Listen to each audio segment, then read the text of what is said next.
Bonjour, je m'appelle Claire et bienvenue dans la Chrysalide, un partage d'expériences bienveillants, nourrissants et déculpabilisants. À travers l'écoute de ce podcast, ouvrons notre esprit et muons ensemble. Aujourd'hui, c'est avec une certaine poésie, une certaine introspection sur ma vie, que je te confie une réflexion interne sur mes ressentis d'étudiante sage-femme. Bonjour toi, bonjour future maman ou maman, bonjour futur papa ou papa, bonjour à tous au final qui m'écoutent. J'ai très envie de te parler aujourd'hui. Je te connais pas et pourtant je crève d'envie de te parler, de te confier ce que je ressens au plus profond de mes tripes. Je te connais pas et pourtant j'ai envie de te dire je t'aime, de te dire que tu es une belle personne. Transmettre de l'amour à une personne inconnue, c'est singulier, j'en conviens. Mais qu'est-ce que ça fait du bien? Cette rage de vivre et l'amour de l'autre que j'ai en moi, je vais t'expliquer pourquoi.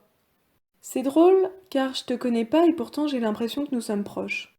Ce que je vais te dévoiler ici est pourtant des plus intimes, provient du plus profond de mon cœur. Mais j'aime plus que tout partager ce que je ressens, partager en toute honnêteté ce qui me traverse. Franchement, j'aurais jamais pensé enregistrer ces mots un jour.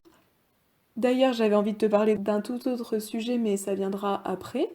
Mais pour ce deuxième épisode, j'ai vraiment eu et ressenti une envie folle, bouillonnante, forte, profonde, qui me parcourt. Alors je suis cette envie. J'écoute ce qui me traverse, sans trop réfléchir peut-être, mais en pleine conscience certainement. Pour comprendre tout ça, laisse-moi te raconter mon histoire et deux événements plus particuliers qui m'ont beaucoup touchée. Je m'appelle Claire, j'ai 21 ans, je suis étudiante sage-femme en 3e année. J'aime profondément mon futur métier. Ce que j'aime, c'est la rencontre des couples, la discussion avec ceux-ci, l'échange. Finalement, ce que j'aime, c'est qu'en quelques minutes, une super forte connexion s'installe. Je ne les connais pas, ils me connaissent pas. Et pourtant, je sais que je vais faire partie d'un moment précieux de leur vie, unique, qui leur restera gravé pour toujours. J'aime cette complicité profonde, vraie et pure, que j'ai pu avoir avec certains couples. Bon, bien sûr, je t'arrête tout de suite, cette connexion, elle s'établit pas toujours. Parfois, lorsque je vois des couples, il ne se passe rien et je ne ressens rien. Néanmoins, il y a vraiment deux événements qui m'ont beaucoup marqué, impacté et bouleversé. Je vais te les raconter ici. Le premier, ce sont les parents de Chloé. J'ai connu ces jeunes parents lors de mon 2e stage en maternité. J'allais et venais régulièrement dans leur chambre. On discutait, on échangeait. Des parents qui étaient très impliqués, investis pour leur premier bébé. Un allaitement, je m'en rappelle, qui s'est lancé difficilement. Mais une mère confiante, investie, curieuse d'apprendre et un père très très soutenant. Bref, des parents qui faisaient entièrement confiance à leur bébé, qui faisaient entièrement confiance en leurs ressources et en leur capacité d'être parents. Des parents qui me considéraient en tant qu'étudiante, qui entendaient et qui respectaient mon discours. Tous les matins au rapport, je demandais à les prendre en charge avec une sage-femme. Tu l'auras compris donc, des parents souriants, calmes et motivés. La petite avait perdu un peu trop de poids, ils auraient dû rester un peu plus. Ça ne les a pas paniqués. Ils sont restés sereins, même si sûrement, j'imagine, il y a eu de la déception. On a pu discuter de ça. Il y avait une certaine culpabilité de la part de la maman. Elle se demandait si elle n'avait pas assez de lait. Des choses qu'on entend régulièrement en maternité et qui est bien sûr faux mais qui est humain. Une maman, elle se sent toujours coupable de ne pas être à la hauteur pour son si petit, pour son si précieux. Et ce que j'ai vraiment envie de te partager à travers ce discours, c'est que ses parents, ils m'ont aspiré. Ils m'ont aspiré pourquoi et comment? Parce qu'ils étaient calmes et par leur bienveillance. Et malheureusement, je leur ai jamais dit au revoir à ses parents. Le jour de leur sortie de maths, pensant que j'aurais le temps et que je leur dirais au revoir dans l'après-midi, je suis descendue manger à midi. Et lorsque je suis remontée, ils étaient partis. Je vais pas te cacher, mais j'étais très déçue et super triste. Ils étaient partis sans me dire au revoir. Ou plutôt, je commençais à culpabiliser, je me suis dit que j'étais même pas allée dans leur chambre pour leur souhaiter bonne route. Et puis même, je me suis dit, c'est bien ridicule, je suis qu'une petite étudiante. Et c'est tout à fait normal qu'ils soient partis sans me dire au revoir, puisqu'on ne se connaît pas, qu'on n'a aucun compte, et qu'ils n'ont aucun compte surtout à me rendre. Du coup, j'ai fini ma garde et je suis rentrée chez moi. Et le lendemain, il y a une sage-femme du service qui m'interpelle et qui me dit: Tiens Claire, t'as une lettre de parents. Je regarde l'enveloppe et je lis pour Claire. J'ouvre l'enveloppe, lis la lettre et c'était eux. Les parents de Chloé m'ont écrit une lettre. J'étais méga surprise. Comment est-il possible que de jeunes parents prennent le temps d'écrire une lettre à une jeune étudiante qu'ils ne connaissent même pas? J'en profite ici pour leur dire mille merci, merci du profond du cœur, pour cette lettre qui m'a profondément bousculée, impactée, surprise. Et c'est vraiment là que je veux en venir et que j'ai envie de te partager. J'ai envie de te dire que cette lettre, elle m'a donné la niaque, elle m'a donné de la force, de l'énergie, elle m'a donné envie de me surpasser, d'aller de l'avant, d'aller toujours plus loin. Bref, cette lettre m'a fait prendre conscience que je suis capable, que je suis une belle personne, que j'ai des ressources en moi pour aller toujours plus loin, que j'ai des ressources en moi qui permettent de me guider, que j'ai des ressources en moi pour m'aimer, pour apprécier la personne que je suis, pour apprécier ma propre compagnie. Cette lettre, elle m'a fait quand même un déclic, et je me suis dit, je suis une femme libre, autonome, indépendante. Voilà ce que cette lettre m'a procuré comme sensation. Je ne dépends de personne d'autre que de moi-même. Je suis la seule actrice de ma vie. Cela n'appartient qu'à moi de faire bourgeonner, de faire cultiver, d'arroser et de faire fructifier mon jardin du bonheur. Tu me diras qu'il m'a fallu ce déclic extérieur, que au final c'est une lettre qui m'a fait prendre conscience de tout ceci.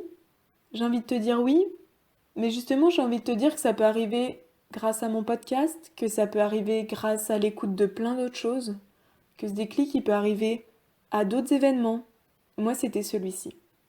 Et la seconde chose qui m'a beaucoup touchée durant mes études, même si elles sont pas finies, c'est bien entendu mon voyage au Maroc. Notre voyage au Maroc. Février 2020. Nous nous envolons avec 7 de mes collègues direction Taroudant. Un mois. Un mois de bascule. Un mois de transe, d'émerveillement, de soif de découverte, d'extase, mais aussi un mois de bouscule, de déroutement, d'incompréhension parfois, de remise en question souvent, tant sur ma vie pro que perso, mais d'amour toujours. Bref, tu l'auras compris, un mois de découverte de l'autre, des autres, et un mois de découverte de moi. Un mois de relations humaines, tant avec la population marocaine qu'avec mes copines sur place. J'aurais tant à te dire sur ce voyage. Mais là, pour le coup, aujourd'hui, la chose principale que j'ai envie de te partager et dont j'ai découverte, c'est mon identité sage-femme. Autrement dit, j'ai compris la sage-femme que j'aimerais être, la sage-femme que je deviens petit à petit. Désormais, à tous ceux, à toutes celles ou même à toi qui me demandera tu fais quoi comme métier, je te répondrai je suis observatrice d'un ballet de danse. Je te regarde danser avec ton bébé et c'est beau. Je suis une privilégiée de la naissance et quelle chance! Je reste dans un petit coin et observe la scène qui s'offre à moi. Quelle chance de pouvoir assister à un ballet si harmonieux, si fort. Quelle puissance tu déploies pour faire sortir ton bébé au monde. Et vraiment par-dessus tout ce que j'ai compris au Maroc, et là je vais m'adresser à toutes les femmes du monde, et j'aimerais leur dire ceci. L'enfantement, ça t'appartient, c'est à toi, c'est ton histoire. Et ce ne sera en aucun cas à nous, professionnels, de te dicter, de te remplacer, lors de ce rite de passage que tu dois entreprendre pour devenir mère.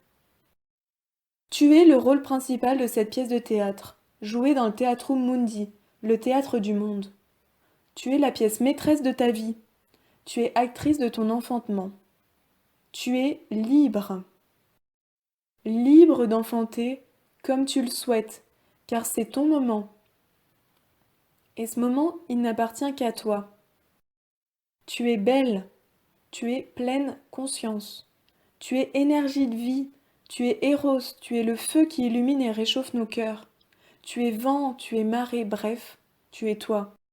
Toi qui accouches. Toi qui mets au monde ton enfant avec férocité, avec ténacité. Tu es bonne. Et tout ce que tu entreprends est bien. Tu possèdes le rôle principal de cette pièce de théâtre et sois-en fier. Exprime-toi, hurle s'il le faut, pleure si tu le veux. Tu es capable. Tu as les capacités d'enfanter. Tu es une bonne mère, n'en doute jamais. Tu détiens les ressources en toi pour enfanter, pour accompagner ton bébé à la vie extra-utérine.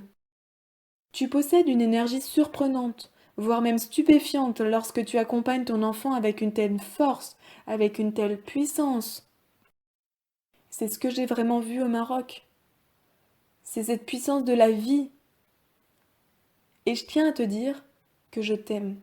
Oui, je t'aime, inconnu que tu es, inconnu de mon cœur. Et je réalise maintenant qu'être étudiante sage-femme, c'est un cheminement intérieur, un sacré développement personnel, un bourgeonnement constant d'idées, des remises en question, et je t'avoue des illusions, mais aussi des désillusions. Être étudiante sage-femme va bien au-delà de la profession. Je suis désormais exploratrice de ma vie intérieure, comme le dit si bien Clotilde Dussoulier. C'est exactement ce que je ressens depuis que j'ai entrepris mes études, et cette expression ne me quitte et ne me quittera plus. Par-dessus tout, j'aimerais dire merci. Merci Michel Audin, merci Bernadette de Gasquet, merci Catherine Guéguin, merci Isabelle Fioza, merci Alvaro Bilbao, merci Lise Bartoli. Merci à tous ces hommes et à toutes ces femmes, je sais que j'en oublie, qui luttent pour une naissance douce et respectueuse du couple et de leur bébé. Merci à toutes ces femmes, à tous ces hommes, à tous ces jeunes parents, à tous ces inconnus en somme, qui m'ont transformée, transcendée. Merci à toutes ces rencontres, merci à ma famille, merci à mes amis qui m'ont fait grandir et qui me font toujours évoluer. Et bien sûr, merci à toi, cher inconnu, ayant écouté mon 2e épisode de podcast. Merci la vie. Voilà, c'est la fin de ce 2e épisode. Et je tiens à te dire un tout grand merci pour ton écoute. N'hésite pas à répondre des messages d'amour aux gens que tu aimes. N'hésite pas à leur dire, à leur verbaliser, à les prendre dans tes bras. Et bien sûr, si ce 2e épisode t'a plu, n'hésite pas aussi à le faire circuler. Il y en aura d'autres. Je t'embrasse et te dis à la prochaine.